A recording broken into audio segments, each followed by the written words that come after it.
दोस्तों नमस्कार, जोहार। आज हम लोग बात करेंगे झारखंड में आने वाले विधानसभा चुनाव की कि झारखंड में विधानसभा का इस बार कैसा रूपरेखा हो सकता है, किन किन पार्टियों का मुकाबला होगा और किसके साथ होगा। ये बहुत ही ज़बरदस्त मामला है। अगर आप इसको ध्यान से देखेंगे तो किसी भी राज्य के लिए वहाँ की विधानसभा का चुनाव जो है बहुत ही महत्वपूर्ण होता है और किन किन मुद्दों पे विधानसभा चुनाव होगा और किन पार्टियों का बढ़त मिलेगा और किन पार्टियों का सुपड़ा साफ होगा, ये निश्चित रूप से एक दिलचस्प मामला होगा हम जनता के लिए। जनता किन किन मुद्दों को इस चुनाव में हावी होने देगी और किन किन मुद्दों को दरकिनार कर देगी।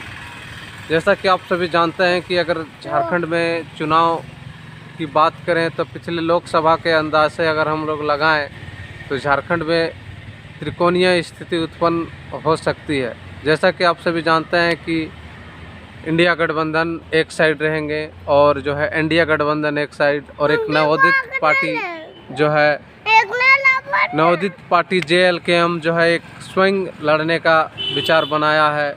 टाइगर जयराम महतो ने ज़बरदस्त घोषणा किया है कि वो अकेले लड़ेंगे, अकेले एक रास्ता पे चलेंगे, क्योंकि अगर वो चुनाव से पूर्ण गठबंधन करते हैं तो निश्चित रूप से एक समस्या भरी बातें होगी और उनके जो फॉलोवर हैं या कह लीजिए कि उनके जो विचारों के पसंद करने वाले लोग हैं वो फिर छिटक जाएंगे।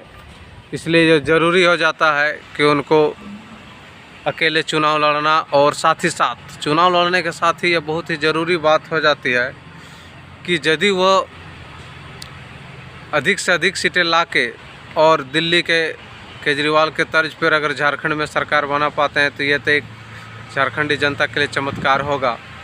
ये तो भविष्य में तय होगा कि क्या स्थिति है, नहीं है।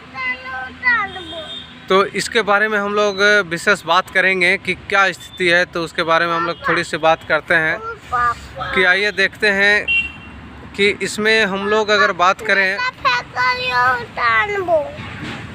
इसलिए हम लोग बात करते हैं। ये देखिए, ये बच्चा भी थोड़ा सा बहुत डिस्टर्ब करता है, राजनीति में भी इंटरेस्ट ले रहा है क्योंकि राजनीति से ही भविष्य इसका जुड़ा हुआ है। स्कूल वगैरह सब अच्छा होगा, सुधरेगा तो इसका भी भविष्य बेहतर होगा। तो चलिए हम लोग बात करते हैं बेटा। तो देखिए, इस बच्चे का भी भविष्य शिक्षा से जुड़ा हुआ है और आप जानते हैं कि जो शिक्षा जो है बहुत ही महत्वपूर्ण है और झारखंड में शिक्षा का स्तर जो है कैसा है इसे छुपा नहीं है, हर कोई जानते ही है। और किसी भी देश राज्य का विकास का पहला पैमाना अगर हम लोग देखें तो वो शिक्षा ही है। इसलिए शिक्षा तो एक मुद्दा है ही हमारे इस झारखंड राज्य में, और टाइगर जयराम महतो शिक्षा का बहुत बड़ा मुद्दा उठाए हैं।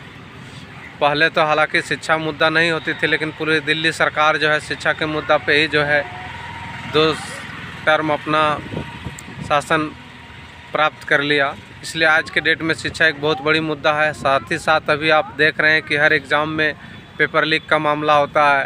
अभी कुछ ही दिन पहले आप सुने होंगे नीट में जो इतना बड़ा स्कैम हुआ एक तरह का रिजल्ट का।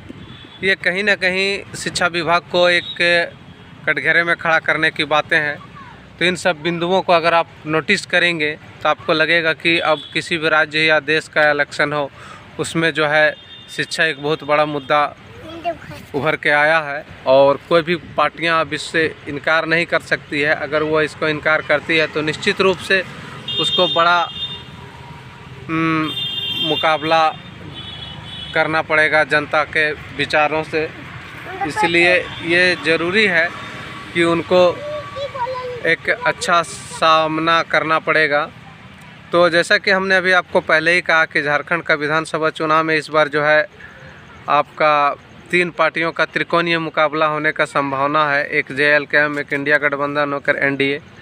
अगर एक साइड से देखा जाए कि अगर इंडिया गठबंधन अगर पुनः वापस सरकार में आती है तो क्या क्या कार्य करेगी या किन घोषणाओं के साथ इस बार पुनः हुआ आती है। तो इस बार हम लोग कह सकते हैं तो इस प्रकार हम लोग देख सकते हैं कि इस बार जो है त्रिकोणीय मुकाबला में जहां JLCAM को और इंडिया गठबंधन का दोनों का ही मुद्दा विशेष करके खतियानी मुद्दा रहा है और ये दोनों ही पिछले 5 वर्षों से जो है इंडिया गठबंधन खतियानी बनाने का कोशिश कर रहा है, लेकिन अभी तक सफल नहीं हो पाया है। तो क्या पुनः जनता इस बार फिर उस पर भरोसा करेगी या नया पार्टी को मौका देगी? हमें लगता है कि जिस तरह से अभी युवाओं का क्रेज़ है, अगर युवाओं अपने ज़बरदस्त मन बना लिया तो उस हिसाब से हम कह सकते हैं कि हो सकता है कि इस बार एकदम दिल्ली की तर्ज पे नया झारखंड बनेगा, या तो फिर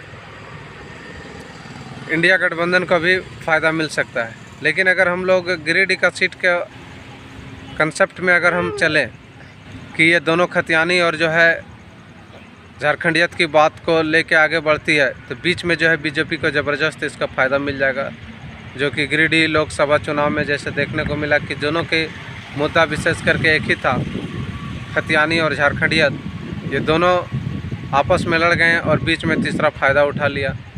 तो कहीं ऐसा भी हो ना, इसके लिए बहुत तरह का रणनीति सब कोई अपना अपना बनाएंगे ताकि निश्चित रूप से उसको ज़्यादा से ज़्यादा सीटें प्राप्त हो और बहुमत बना सके।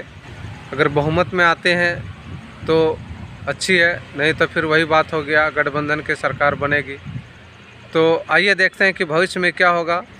आप अपने विचार कमेंट ज़रूर दें कि झारखंड का अगला मुख्यमंत्री कौन होगा। इस विषय में अपना जो है रणनीति बताएं और विशेष करके अपना भविष्यवाणी करें। देखते हैं कि इनका भविष्यवाणी बेहतर होता है। झारखंड का अगला CM कौन, ये आपसे उम्मीद करते हैं। जय हिंद, जय झारखंड, जोहार। मैं राजीव रंजन फिर से आप सबको करता हूँ एक बार नमस्कार।